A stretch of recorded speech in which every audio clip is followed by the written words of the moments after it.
used, ironically, by the establishment Democrats because they didn't want to talk about popular proposals that we have because their donors hate those proposals. Okay, let me bring in Harry. Harry, you tweeted or posted on X on November the 6th.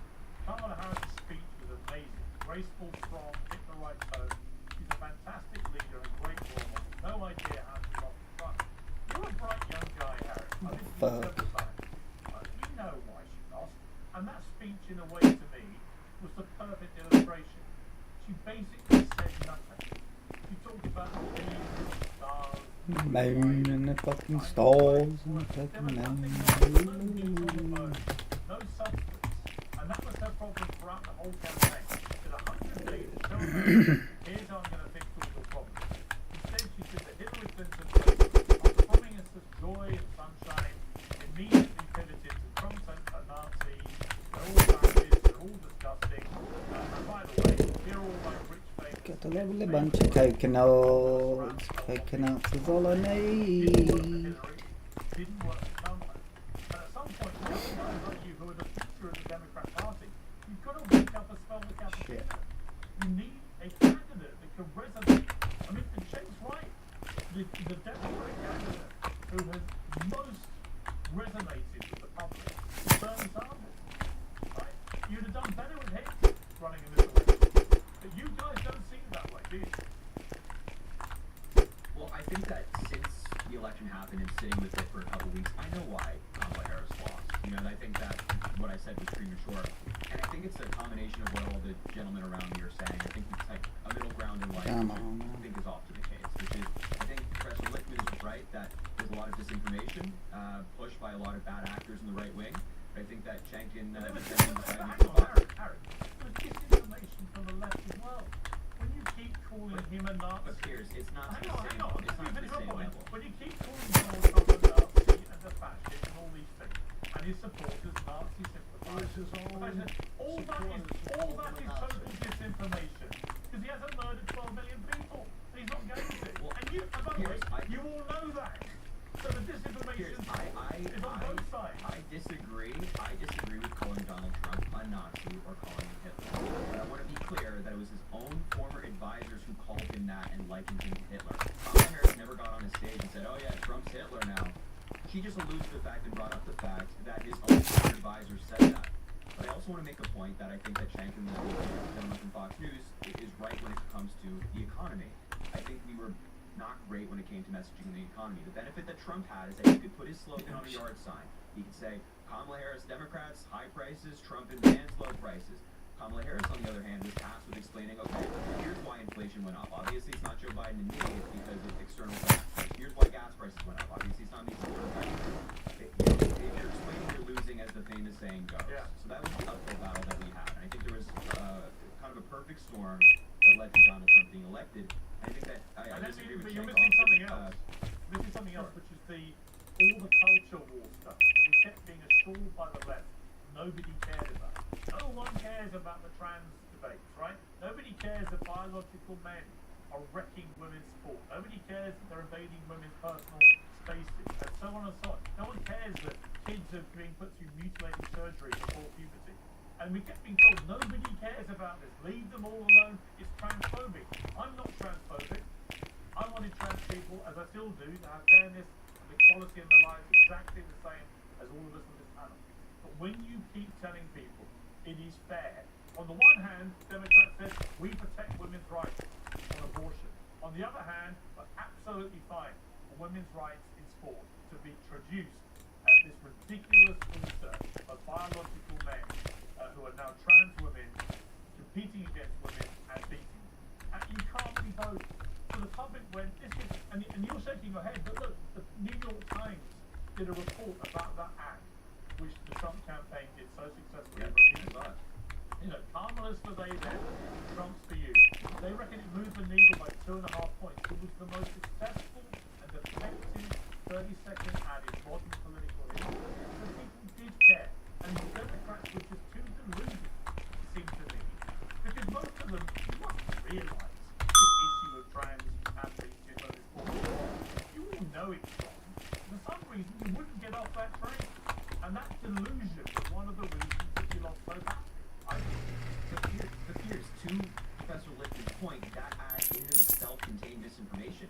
The ad was saying, oh, Kamala Harris wants to pay for prisoners' transgender surgeries. All right, said it a few years ago, but you said it. But wait, hold on. In the New York Times also reported this, that this took place under Donald Trump's presidency as well, because depriving a trans prisoner the right to get gender-affirming care. It's Shank. It's the law. It's the Constitution.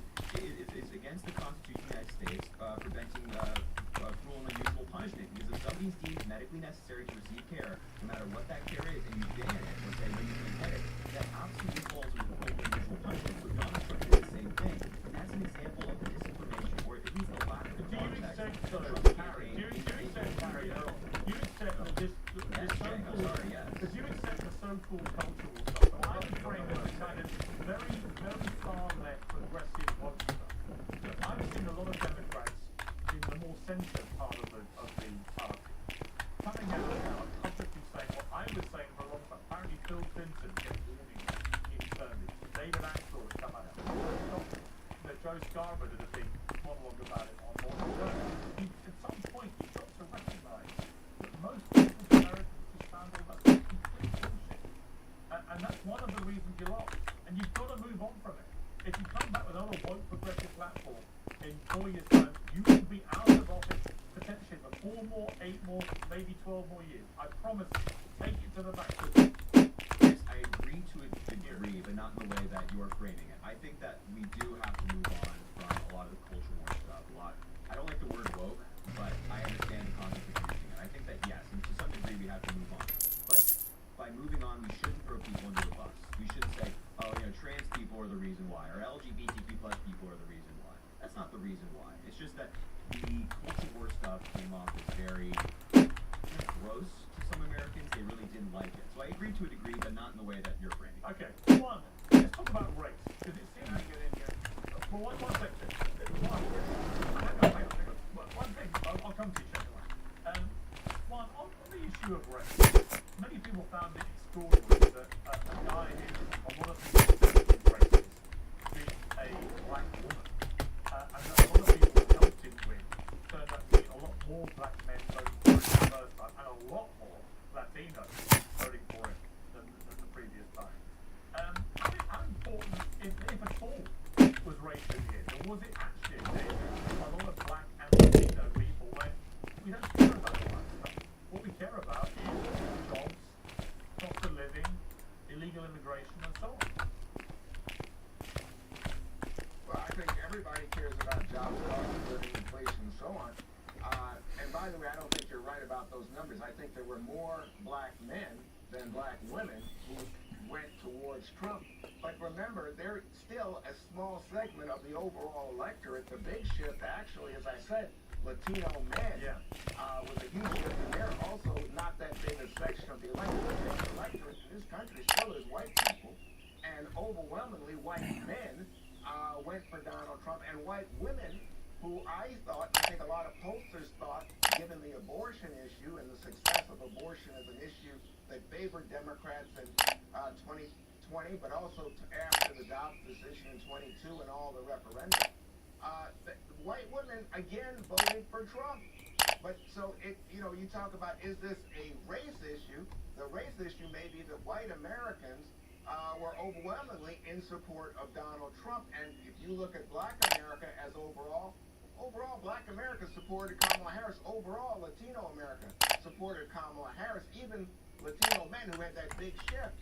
So to me, race is a part of the story because, in America, the demographics are creating anxiety. And I think the anxiety is most evident in terms of white America seeing that there are more black people, but also Latinos as the second largest group in the country now, and rising number of Asians.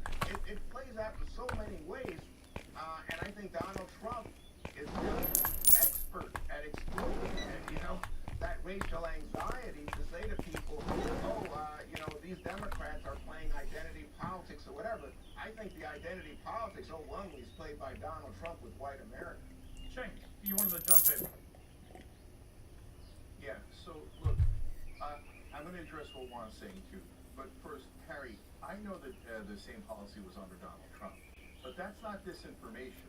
That's for our candidate to go out there and clarify that.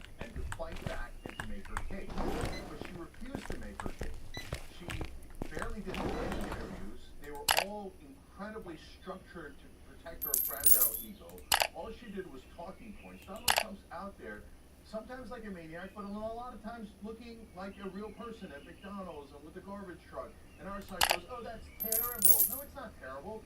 Those are great photo It was ops. brilliant. When our guy or a person is a corporate talking robot, that is not helpful. We are misdiagnosing the case here. So when on these identity issues, the Republicans set traps. No, hold on. The Republicans set traps for us. So the great majority of countries in favor of trans rights, and I'm 100% in favor of trans rights, and I bet you that the entire panel, including Pierce, says that as well. Yeah. But when you go beyond rights and you say, they dug and dug, they tried to find, hey, how about banning them from the military? Trump tried it in the beginning, it wasn't popular. Banning them from the bathroom, not popular. But they dug until they got to sports, and that was winning ground for them. And what I said is, guys, get out of here. It's a trap. You don't have to fight on that. You're falling into their trap. And what happened, as Pierce can attest to, is everyone else on the left screamed, transphobe, fascist, Nazi. Let's dig in on our least popular position. That was terrible. Totally agree with and that. Juan, I love you, brother, but it ain't about race. It Yeah. ain't about race. You know what? Latino men didn't vote for. Hold on. Latino men didn't vote for Donald Trump because all of a sudden they like white people or orange people. They voted for him based on economic issues. Democrats only think in terms of identity, but that's not working anymore. The number one identity people care about is not Latino, black, or white. It's class.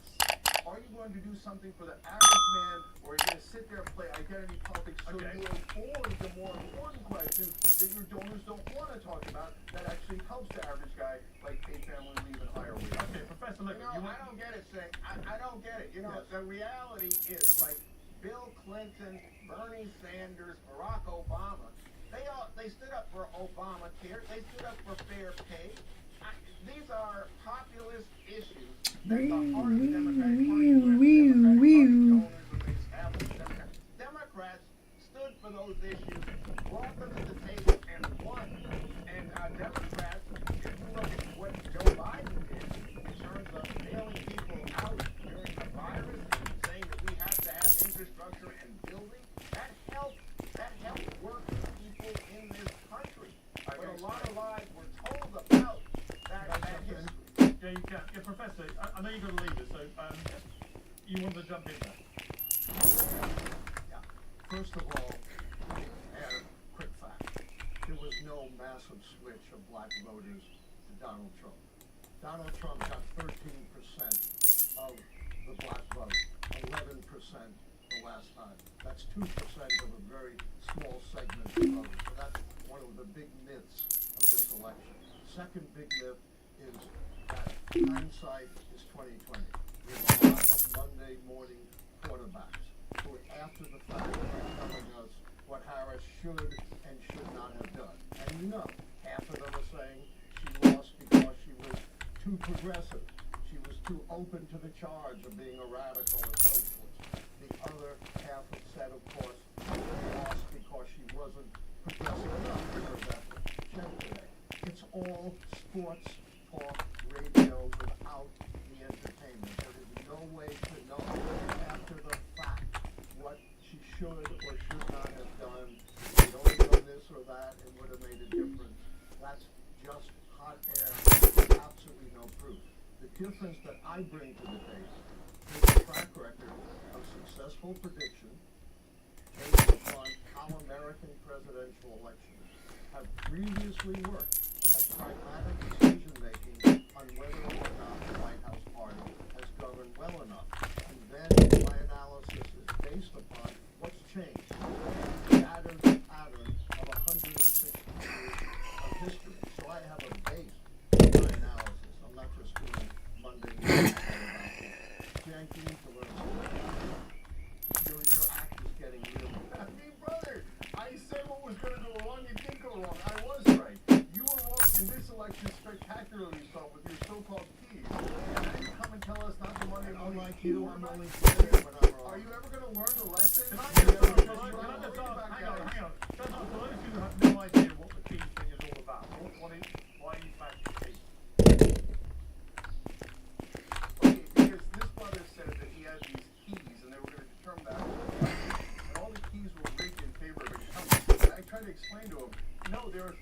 side of the debate. We literally had a debate, and I asked him, what if Joe Biden, this was back when he was defending Joe Biden, which now seems unconscionable, that what if Biden came and punched the baby every single day? Would your feet still hold? And he said yes. Okay, well then you're an unreasonable person. I was right But what I'm most worried about about is not the past, I mean, it's the future. Listen to him. You have no idea how absurd you sound. Okay, but guys, the most important thing is not between me and Professor Whitney. God bless you, brother. I mean, you did a life and I feel a little bit bad about it. The reason I'm saying it is not to rub it in now. It's because I'm worried that in the next primary, you're going to tell people to vote for the establishment Democrat.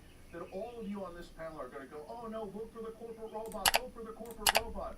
And that's going to destroy this party. That's why I'm fighting back so aggressively. Give me a name. No, vote for the populist left. Give me a name. Well, in the old days, it easily would have been Bernie Sanders. Who is it now? So, look, I would start considering Sean Fain, head of the UAW, Sean O'Brien, head of the Teamsters, Jon Stewart.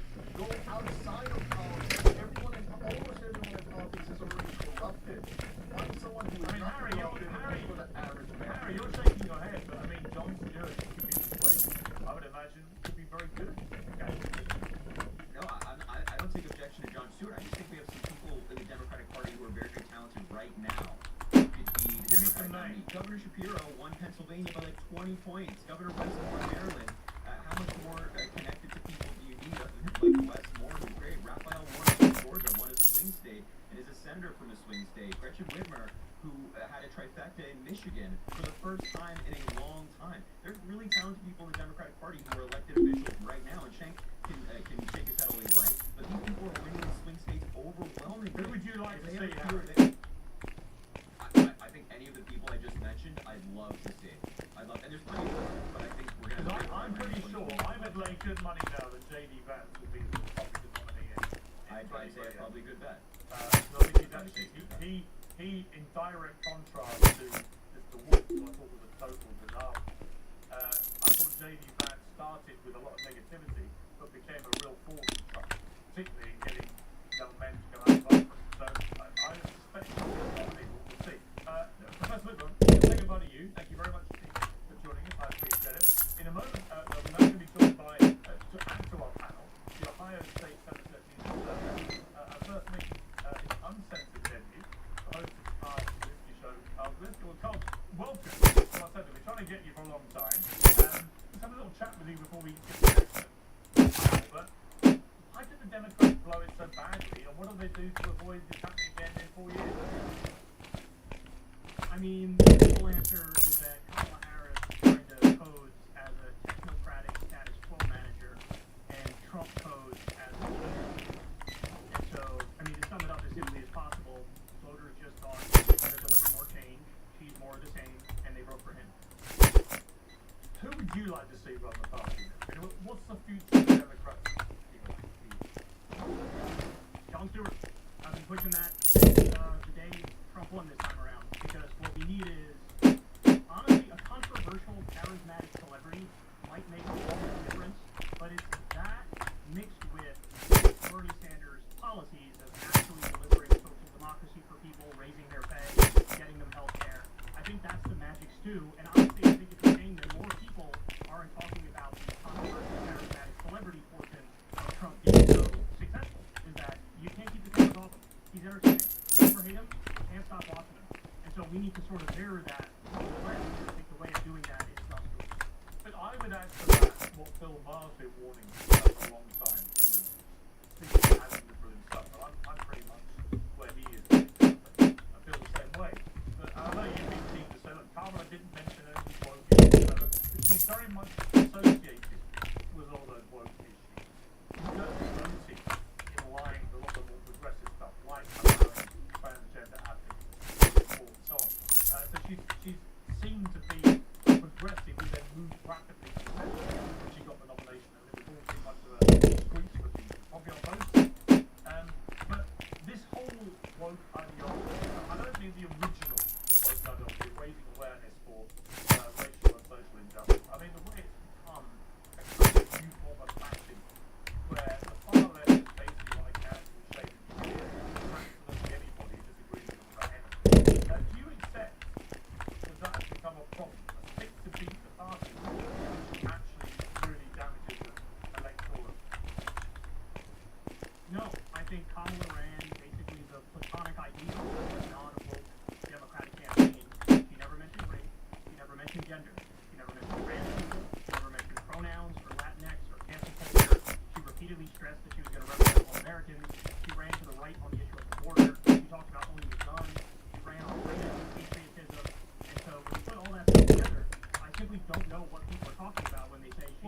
about You a mentioned that record. those things Well, happen. hang on. They're talking about a record as vice president of the Biden administration.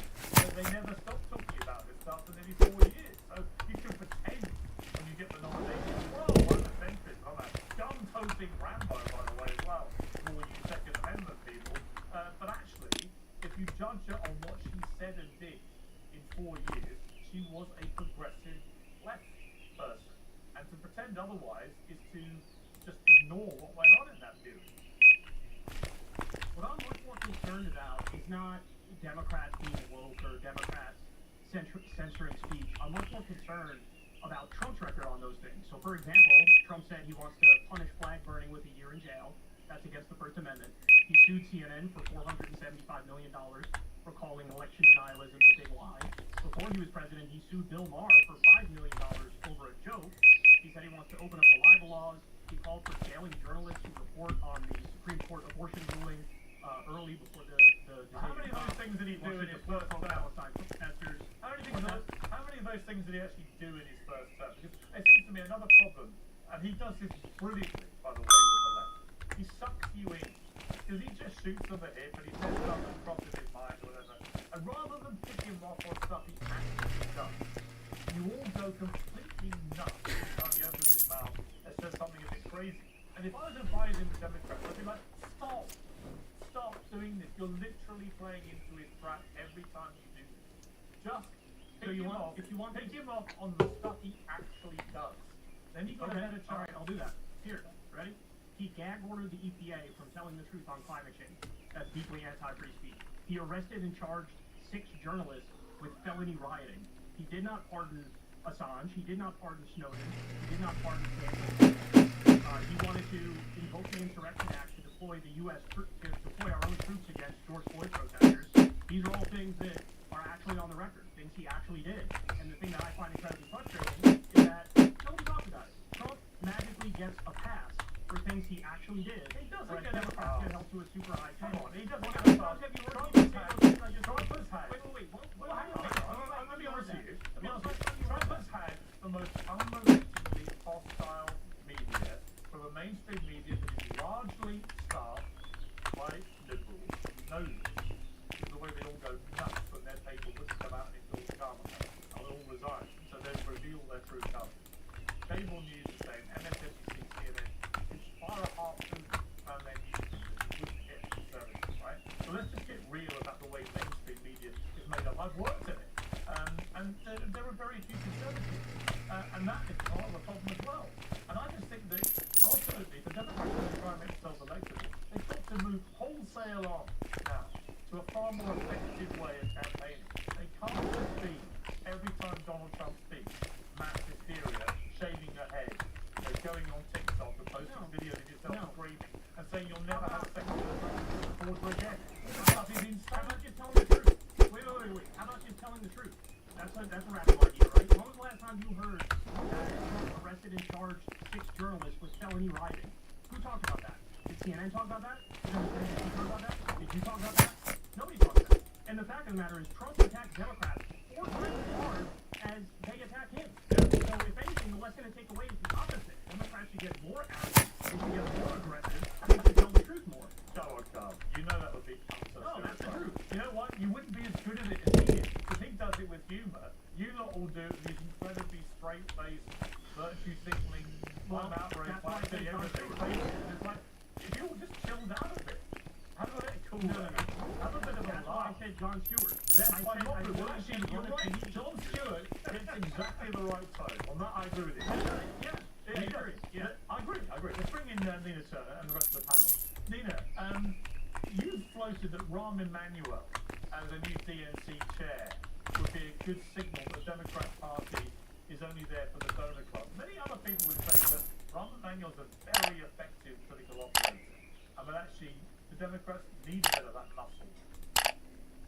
It appears very effective at a cover-up. As we know, as mayor of the city of Chicago, he covered up the police murder of Laquan McDonald. He closed many schools in the black community. Certain segments of the black community are very outraged by him. He is more of the same and should be as far away from the DNC as possible. Now, if the Democrats want to lose again and get handed again, like they just did in 2024, then go ahead and have Rahm Emanuel there. But if they want to do a new thing and answer to the working class people of this country from all backgrounds, then they need to have somebody there, primarily who's going to say no more dark money in Democratic primaries.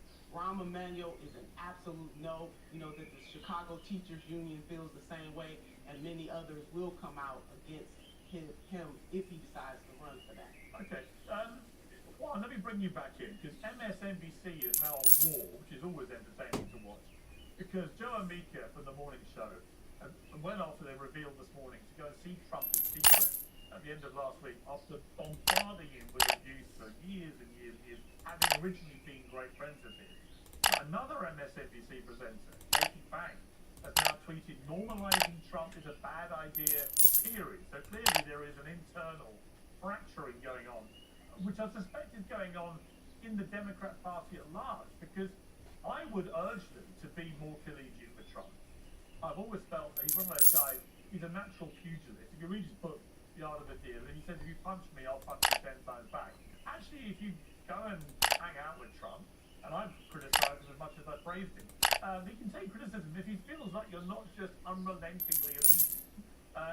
So I actually thought that Joe and Mika, we'll play a clip from what they said this morning, but I thought this was a good move on their part. Let's take a look. Joe and I went to Mar-a-Lago to meet personally with President-elect Trump. It was the first time we have seen him in 7 years. Now, we talked about a lot of issues, including abortion, mass deportation, threats of political retribution against political opponents, and media outlets. We talked about that a good bit. And it's going to come as no surprise to anybody who watches this show, has watched it over the past year or over the past decade, that we didn't see eye to eye on a lot of issues, and we told him so. What we did agree on was to restart communications. What do you make of that? I mean, you know, I actually feel America's been so toxic in the way it's become so tribal, and they've been part of that, no question.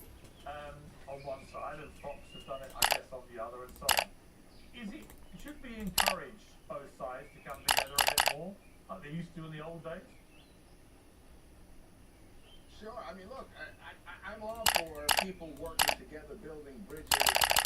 Yeah, I'm all for it, because I think, you know what? If you look at the Congress of the United States, totally polarized, they're also totally paralyzed. They're not getting anything done. Yeah. We need to get things done, and on the world stage, I could go on and on. But I think that with Joe and Mika, and I watched that show, so I'm no critic of it in that sense, because I subscribe, if you will. But let me just tell you, it looked to me like their ratings have gone through the floor. They have, yeah. And I think that when people talk about Trump, you talk about Trump, he's a celebrity. People have said you can't take the camera off him. I think for them, it's like, you know what? This is a way to get back in the media ratings game. You know, the idea that we're connected to Trump. People like to advertise on shows they know the president might be watching. They would love to get Trump to, instead of watching Fox and Friends, to watch some of Joe and Mika, Morning Joe. But, you know, to me, that's it really calls into question, have they been authentic when they were saying that this guy is so harsh when it comes to, so harsh and racist when it comes to blacks and Latinos, and has an authoritarian, even as we were saying, fascist streak. So were they sincere about that, or are they now falling in line with others who find, you know what, I want to get on the bandwagon because Trump has just been reelected and won the popular vote. Now, to my mind, you've got to be straight about your authentic sense so that the audience can trust you, and I think they put that at this time. Well, it's interesting, Shane, because the journalism professor and author Jeff Jarvis has accused them, Joe and Mika, of inflicting a, quote, betrayal on their colleagues' democracy all. He treated a disgusting show of obesity in his bar. Yeah. So, I have a different opinion than everybody here. My first question is, what are we agreeing on? So, if you want to go to Trump to get him to agree on things that we agree with, like the war position, fantastic. Of course we should be open-minded to that. You'd be nuts not to be open-minded to that, right? If he would actually do anti-corruption, which he always promises but never does, right? And you fantastic. But why are Mika and Joe going there? To push for, the first option? No, they're going over there to get access. And so they seem like utter frauds. Like, if they can show me policies that they care about, that Donald Trump agrees with, and the strategy to get Donald Trump to do good and do some things, great, I'm super open to it. And look, I would want to do that. I got no problems with meeting with Donald Trump, Elon Musk, or anything else. But what I'm not going to do is compromise my principles and my ideas just to get access. Yeah. So, like, for example, I mean, we'll see the Democratic Party instantly going in the wrong direction. Rahm Emanuel is the biggest dog for corporate donors. Picking him could be the worst possible thing you could do. Do you know that Rahm Emanuel lost 1,000 seats on his watch when he was at the DNC nationwide for the Democrats? There isn't a bigger loser in the Democratic Party. So look, we need a populist like Jon Stewart, which I actually, if you remember, Piers, I tried to get him into this race. Yeah. But John, call me. This guy never wants to. He doesn't realize how intensely popular it is. By the way, another candidate for president could be Nina Turner, a person who actually fights for an average person, has always been right about the populist left, and is going for class instead of always being worried about identity politics. So there's so many options. Yeah, Kyle, a lot of people now say, including John Fetterman, that Nancy Pelosi should go. She's the godmother, the enforcer, that's the lady fight. You can't have it both ways. I think it's really ironic if a woman is 84 and still hanging on. Why not give a younger generation people to play that seat? I mean, Nancy Pelosi, it does seem to me they've got to move on and make it somebody younger, fresh new ideas. I mean, I'm totally in favor of cleaning house, but at the same time, that 100% would include the genocidal maniac that is John Fetterman. So he's part of the problem that he thinks he's calling out here. He's one of the worst of the worst. So, but on the broader point of just bringing in new leadership, bringing in fresh ideas, bringing in people who believe in social democracy and Bernie Sanders' agenda and they're willing to fight, 100% on board with that. Harry, celebrities like Oprah Winfrey, where it's now been revealed that she and her company got paid close to $2.5 million rather than the original $1 million to sport for the event they put on with something else. Every single time out comes Oprah putting her arm around whoever the Democrat candidate is. Then you see Beyonce, then you see the Hill come out. I feel that's over. That Trump has barreled his way through that. People like Joe Rogan, Elon Musk, and others, they're not really conventional celebrities. They're tech people in a tech world, really, or interviewers or journalists. Do you think this idea of the Democrats constantly being associated with super rich celebrities, singers, pop stars, actors, and so on, is that over now? Because it seems to have backfired this time. No, I don't think so. I think like the people you're describing, like Joe Rogan, are celebrities in their own right. Joe Rogan, his base of viewers just happen to be the people that Donald Trump wanted to get out the vote. The people who watch Oprah, the people that listen to Taylor Swift, happen to be the Kamala Harris is the They base that didn't Kamala get Harris their wanted to people get out to vote. vote. Women did not go out in the numbers of people who Taylor Swift. Women still voted for Kamala Harris overwhelmingly. Yeah, but I love Taylor Swift, for example, but everyone thought that would really change the needle. 500,000 people apparently registered to vote extra in 24 hours, which made her endorsement. But none of that was reflected in the poll. Yeah, but that doesn't mean that it wasn't effective. Who's to say that it didn't actually get out more people to vote? And that possibly the loss would have been worse if Taylor Swift and folks like Oprah weren't working with Kamala Harris. These people they're famous. They have a lot of notoriety. So when they're doing something with a candidate, that speaks to people who are low propensity voters, people who don't pay attention to politics like everybody else does here, right? You want to get those people out to vote, and a lot of those people align with Kamala Harris, and if they see Oprah standing next to Kamala Harris, they're like, oh yeah, that looks cool to me. So I don't think that was a mistake. I don't think that was quote-unquote backfired. Maybe there's a way to do it more strategically in the future.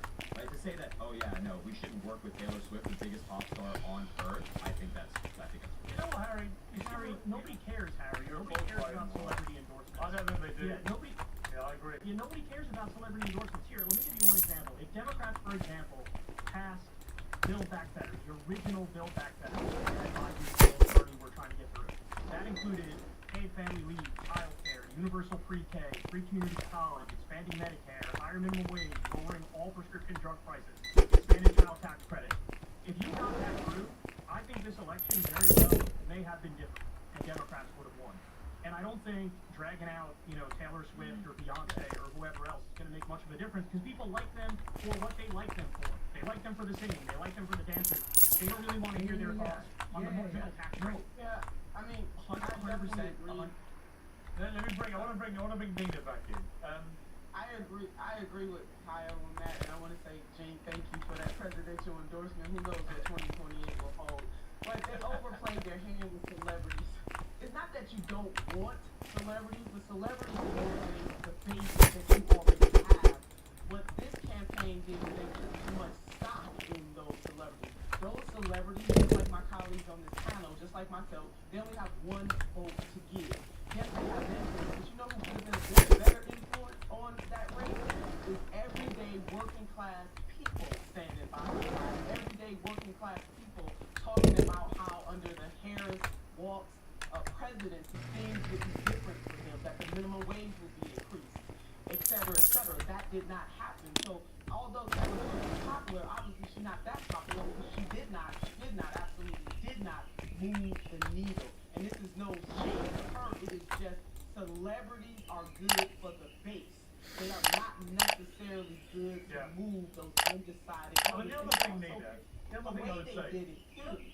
The other thing I would say. The way they did it. Yeah, it was a very elitist way. You know, it was the way they did it. No, I agree with it. It's a different issue. Trump's picks, nominee picks for the cabinet. I think I see a consistent pattern. The one running theme of all of them is they're all good on television. Trump understands the power of television like no political candidate I've ever seen. He absolutely gets it because he's a TV guy. I did his Celebrity Apprentice show. I saw him at first hand. He loves the camera loves him, and he's great at the power of television. You look at RFK Jr., you look at Tulsi Gabbard, you look at Marco Rubio, you look at even Matt Gaetz, look at all these people. What's the common theme? They're all good talkers, and they're good on telly.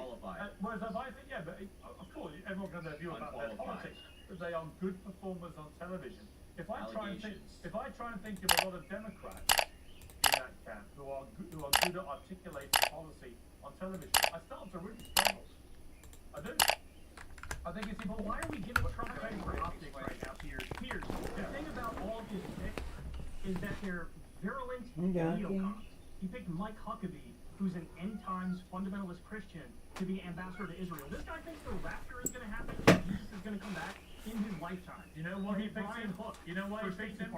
He picked him because Trump's a neocon. That's why he picked him. He picked him because he can.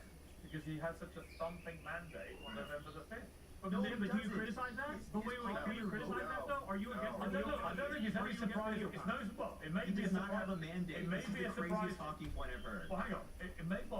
My point is the Democrats have such a terrible campaign with a terrible candidate. You reap what you sow. You've allowed Trump to do what he wants, right? So I'm afraid do you criticize his neocon pick? Do you criticize? Here's what I think. It doesn't matter what I think, because the truth is, it does. Yes, Trump, it does. Trump was very pro-Israel the first time round. He was always going to be very pro-Israel this time round, and you guys have allowed him to win with a thumping mandate. So the real point of this not have a thumping mandate. The real point of this blue panel is for you to show some self-awareness that you've allowed all this to happen. I mean, Nina, I want to come back to you just briefly. What self-awareness? He's picking neocons. Are you going to criticize He's picking them because he's allowed to. Or not? He can pick He's them. allowed to, but are you against it? Are you against it? I'm against some of it, yeah. There's nothing but criticism for Democrats. And you have no smoke for Trump, apparently. Listen, I regularly criticize Trump.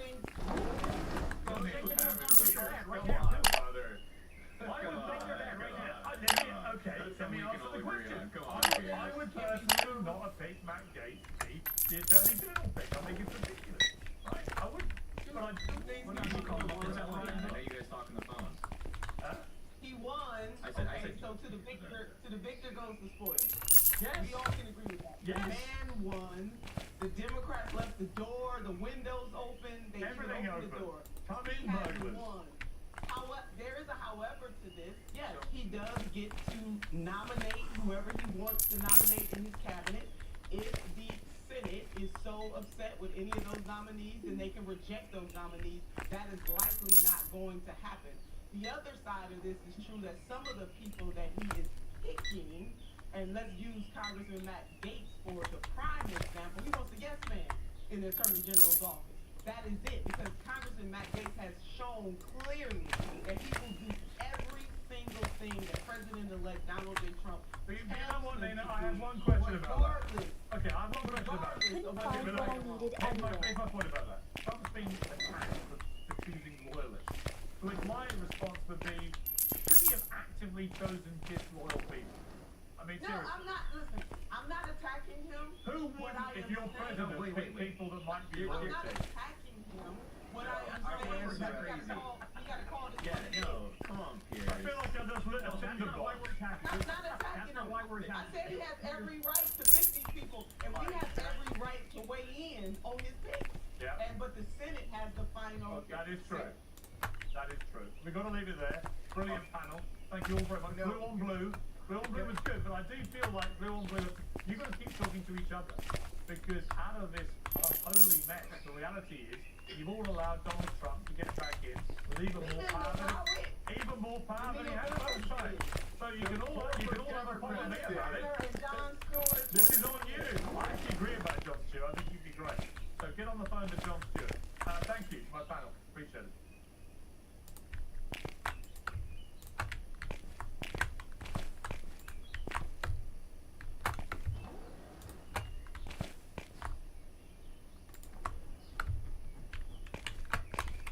I mean, many people saying if you carry on down the road you're going in the last few weeks, you will be a fully fledged member of MAGA before we know it. I'm not like Dave Rubin, a giant sellout fraud who changed all of his positions and is totally useless and shouldn't even be on board. It's a waste of space. Piers, it's barely worth responding to this ridiculous proposal to joke in the industry, but That's what us disruptors are doing. He really does want to drain the swamp. And when you begin to drain it, well, all of those creatures start showing their teeth and hissing and wailing and snapping at you. And I think it's time now to drain it once and for all.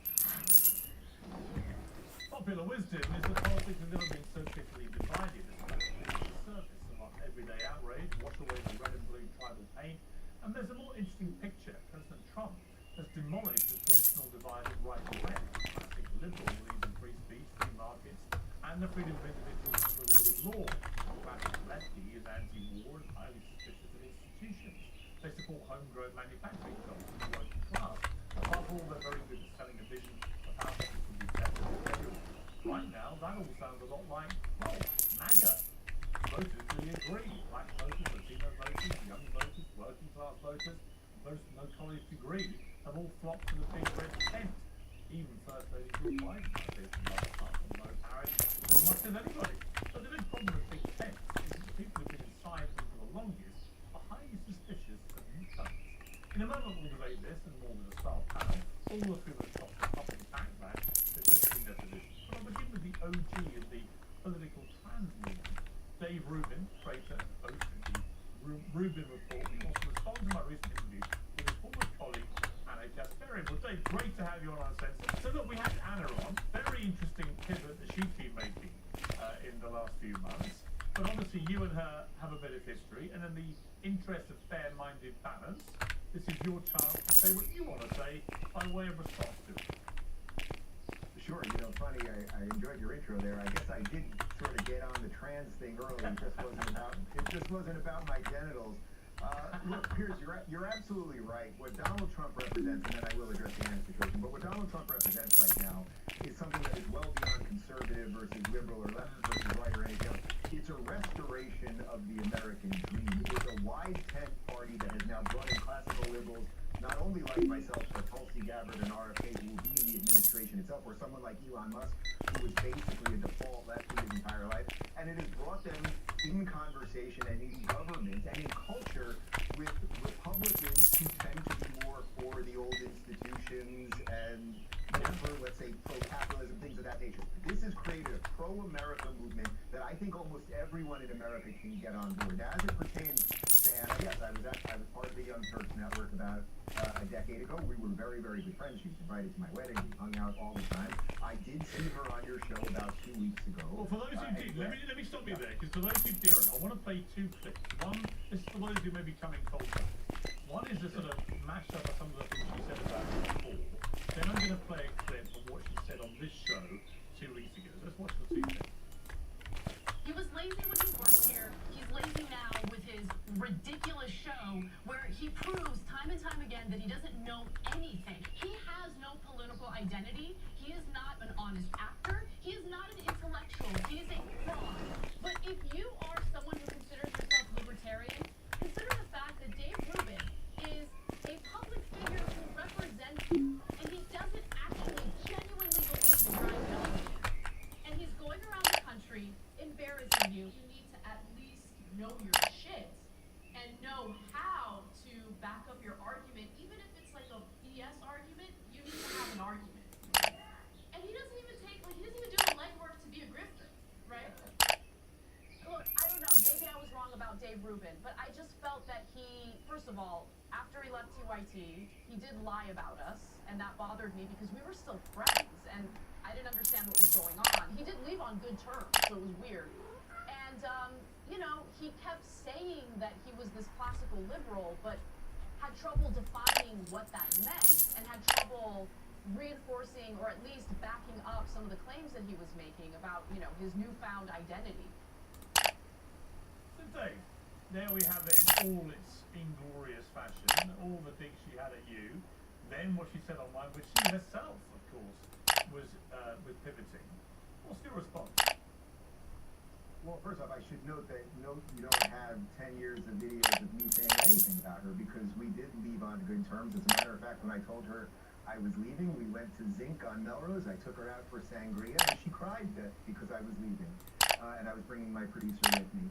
But putting that aside for a moment, if I can't explain any of my ideas, well, somehow this became a New York Times bestseller where I lay out all my classically liberal beliefs, and I've discussed them with you many times, and I believe in laissez-faire economics, and I believe in individual rights and all that. But what I would say, I think she's a little confused and perhaps was lied to about by her employers about some of my behaviors or something like that.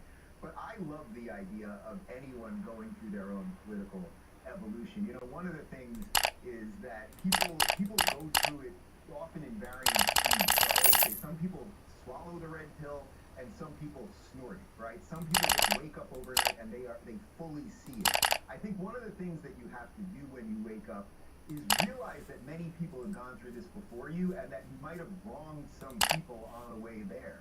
So I was very glad to hear her say that she might have been wrong about Dave Rubin. Look, all it takes, honestly, I know you know this, Piers, you've been in this game longer than me. You don't get any apologies in this business, and I don't like making things really about myself in that sense. But genuinely, if there was a mea culpa there, or just a simple apology, maybe I didn't see things right about you, Dave, or whatever, I would gladly welcome anyone, and I don't mean to make this about her. If you're waking up to the ideas of liberty and limited government, especially post-COVID, and seeing what this ridiculous Democratic Party has become, and you want to agree to disagree and dive into the ideas and have that battle, I will do that with absolutely anybody. So look, an apology probably, I would say, would be warranted, but I don't sit there and wait for it. And I think there are much bigger forces at play here than just the interpersonal battle of two people. Out of interest, I mean, if I could make it happen, would you debate her? Yes. Uncensored? 100. I said that on my show after we played that clip. If she, I'd be happy to do it with her live, just the two of us in studio. If you want to be the host or moderator, I'll do it under any condition because, again, I think there's something. I think it now represents something that could be unbelievably good for America. Yeah. Progressives who have called everybody racists and bigots and impugned motives. I mean, people just watch that compilation like that. Always going after people in the worst nature. If you've now woke up, and from what I understand, I've seen some of her tweets, she's the same way she attacked me. So I would say, much like Bruce Willis said in Die Hard, welcome to the party, pal. But we can be on the same side, even if we still have political disagreements. Okay, we don't agree on the marginal tax rate or the immigration rates or something like that. If you love America, if you think this place is fundamentally good, if we still have a country that will offer more opportunity for any other place, and you want to be part of that, yes, on whatever the circumstances are or the moderator is or isn't, I'd be happy to do it. But if it's you, that would be great. What's really interesting about what you just said, I totally agree with you, by the way. If you look at Trump's picks for his cabinet today, they are so diverse in terms of their views. Right across the board. I mean, if they all got together, they'd be arguing about all sorts of stuff, which I'm all in favour of. This kind of, rigid ideology where you have to all sign up to one viewpoint about everything. The only people in there who really disagree with RFK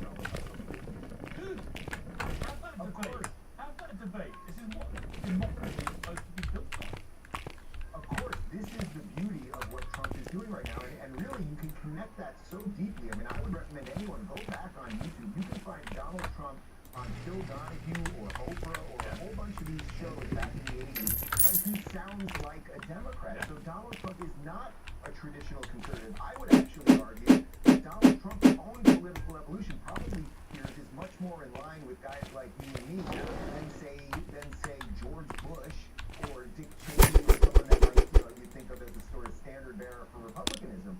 So the fact that he is now going to bring in people who quite literally were running against him for president only 6 months ago, RFK Jr., and someone who ran against him for president on the other side, Tulsi, only 4 years ago, that shows you what's bringing them together. What's bringing them together is a love for America, a realization that we have been on the precipice of giving away the most precious, beautiful experiment in human history on how to free people ever. And I think Donald Trump actually now sees that. I also think that post-assassination attempt, I think he has renewed fervor and sort of realization of what his role in life is. And that's the opportunity that, again, I don't think this about Anna specifically, but anyone that's going through a wake-up. You know, so many people have woken up. I mean, look, for me, I think it was 2016, I did that Why I Left the Left video for Prager You. You want everyone to get there the day you do, but you have to be gracious when people come around one way or another. Yeah, well, it's pretty on the panel, man. This is someone that's definitely going on a very interesting journey, including you, MAGA enthusiast, Ted Nugent, I said that, the host and founder of the Young Turks, libertarian host of Part of the Problem, Cindy Lee, the advisor, and former woke activist turned YouTuber, Amala Ekinobi. Well, welcome to all of you. The change, many people saying, if you carry on down the road you're going in the last few weeks, you will be a fully fledged member of MAGA before we know it.